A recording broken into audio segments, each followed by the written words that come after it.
Let's talk about falls. This has become a big issue, not overnight, but for us in person, like our community of TOAers, it has been thrown in our face. We have four individuals. One, I don't know, but I observed it. Three others that are our clients that have fallen in the last 5 days. Now, granted, all of these were on ice, which is a bit of a different story, but nonetheless, the concern with falling is a great one, okay? We've had 3 clients, 2 that have fallen and broken their arms, one on ice, one just in their house walking down the hallway. And we had another one fall on ice and hit her head on the ground and end up in the hospital for 2 days and in, a dire situation for a moment there. Things got a little dicey. All are on the road to recovery, but pretty catastrophic issues here. The fourth person was a stranger we saw on the road during our vacation, who we were walking down the road and we saw her struggling to get into her car, so we stopped to help her out and heard the story about how she was coming to help take care of her sister who just had a hip replacement and she slipped on the ice and broke her ankle. So this is a big issue. Cold season ice as well is just year round. I'm going to show you some statistics that will probably shock you a little bit here. Every second of every day, this is according to the CDC, direct off their website here, an older adult falls and suffers some kind of injury. These can be minor, bruises and bumps to severe breaks and fractures across the board. And from those falls, the more catastrophic it is, the greater likelihood that it's going to affect their quality of life, which is one of 2 things that older adults, when they come to us, more than likely are the 2 things that they tell us. For me personally, it's almost always this. They say, I'm afraid of falling down and I'm afraid of losing my independence. And in most cases, the fall is what causes the loss of independence. They fall, they break a hip, break an arm, break their back, break their femur, break something that basically puts them on the shelf for 6 to 8 to 12 weeks. They atrophy into full-blown sarcopenia, meaning all their muscle mass starts to shrink and go away. Their bones get soft, their body fat goes up, their conditioning decreases, and that whole time they are dependent on someone else to help them in their ability to either just stay alive, number one, and then eventually start to rehabilitate, which will take 3 to 4 times longer than anybody under the age of 50. I'm estimating, there's no real stats to that, but as we get older, it's harder to rehabilitate, is my point, okay? So falling down, injury from that can be very catastrophic and even life-altering and or life-ending, as death rates do continue to climb. Okay, I'll show you a stat on that in just a second.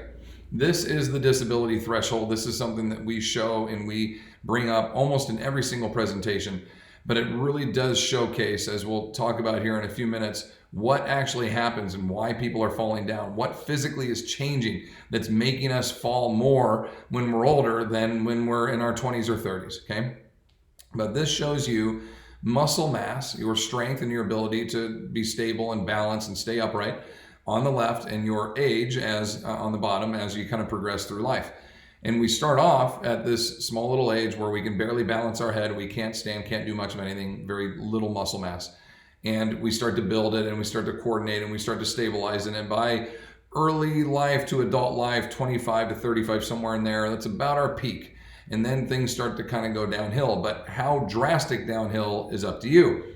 If you resistance train, if you take care of yourself, you sleep, you eat well, you hydrate, you lift, you exercise daily, then that curve is this green line that just kind of gradually starts to go down. Yes, it's going down, but gradual. And if you don't, there's that drastic drop off of the black line that ends up in that disability threshold. This is where we end up, relying on someone else. We lose our independence and we rely on someone else to help take care of us. Where those that age and strength train while they age, resistance train and take care of themselves, they stay above that threshold, hopefully all the way till the end. Again, I always say I want you to be 105 years old and die in your sleep after you went skydiving that day, because you were just capable and able and strong enough of a badass that you're living your life all the way to its fullest, all the way through.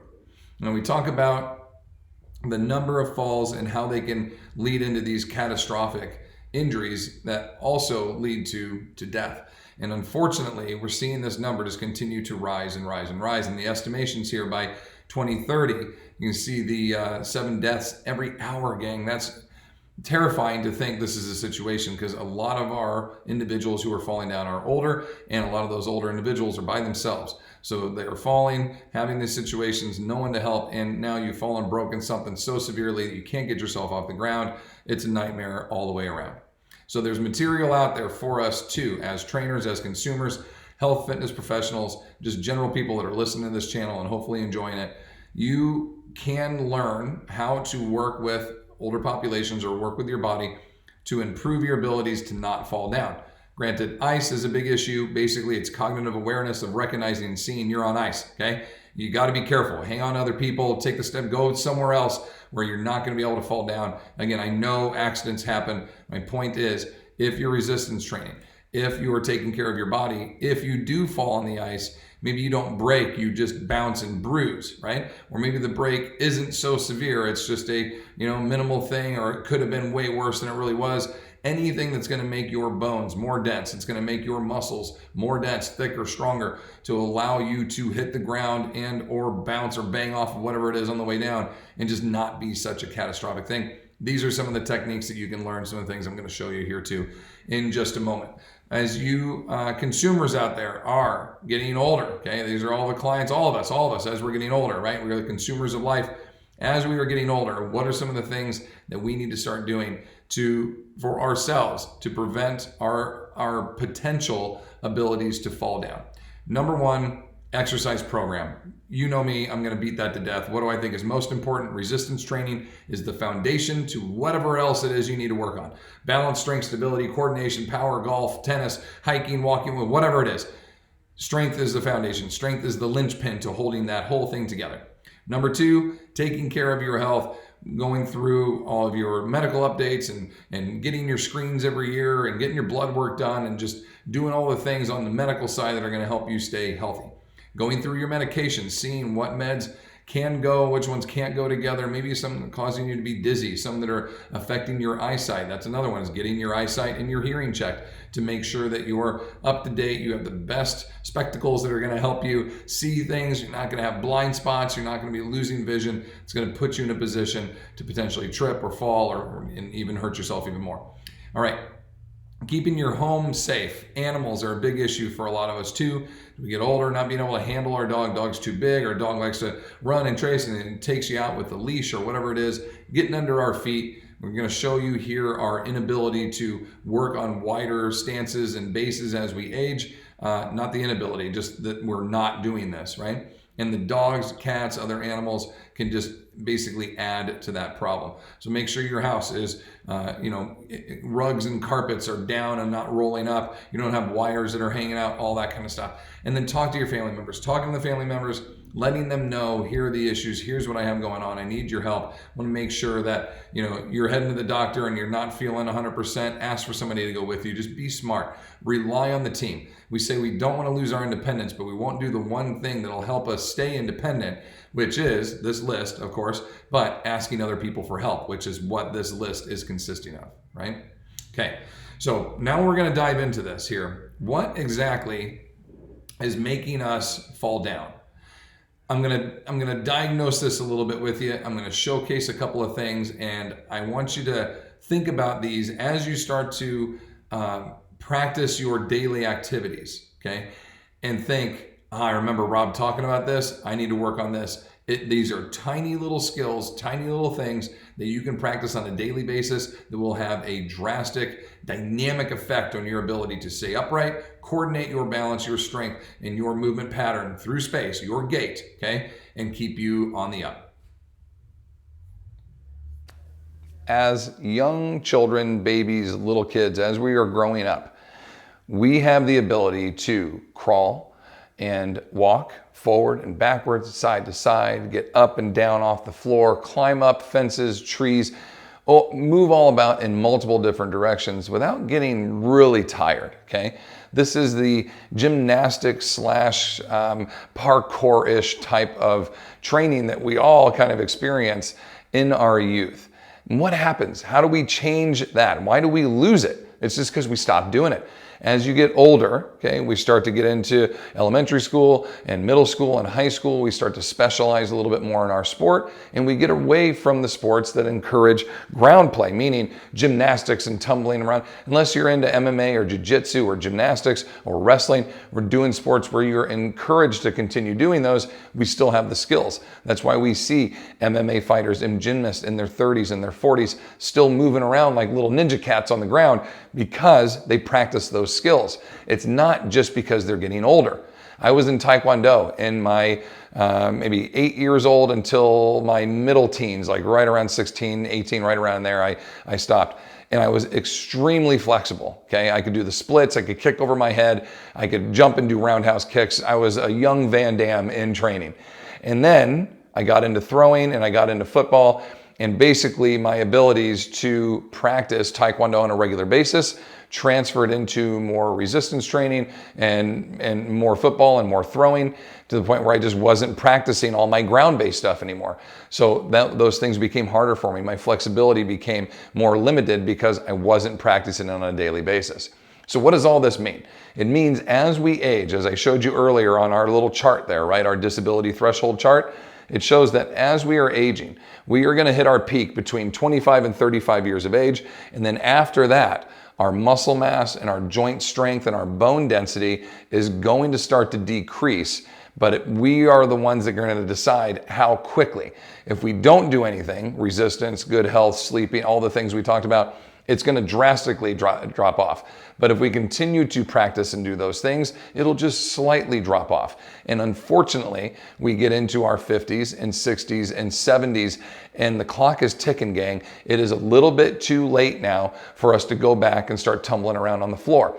So here's what we see. Okay, our ability right now, I'm 41 years old. I probably have the best gait of my life because I've had my hips fixed. I have 2 fake hips. And on average, what we're looking for out of people is 3 of their feet, not 3 feet, okay, not 36 inches, 3 of your feet, your individual feet, heel to toe, heel to toe, 3 of those. I wear a 13, so I'm looking at 39 inches, okay, that I'm looking at between my back heel and my front toe when I take a regular gait step. Just walking around as normal, that's about what I should have, is right around 1 of my actual foot sizes between my 2 feet. As we age, okay, we start to stop doing the things that maintain that length and that stability and that practice. Meaning, we don't do walking lunges, we're not getting up and down off the floor, and we're not practicing our stability, mobility, ability to maintain that length in our stride. So it starts to get shorter because we don't have the muscle mass, we don't have the range of motion. So now my 39 inches turns into 36, and then 33, and then 30, and then 29, and it just continues to get smaller until I'm 80 years old and I'm taking these small little wobbly steps, because in my mind, I'm gonna fall down if I try to take too big of a step.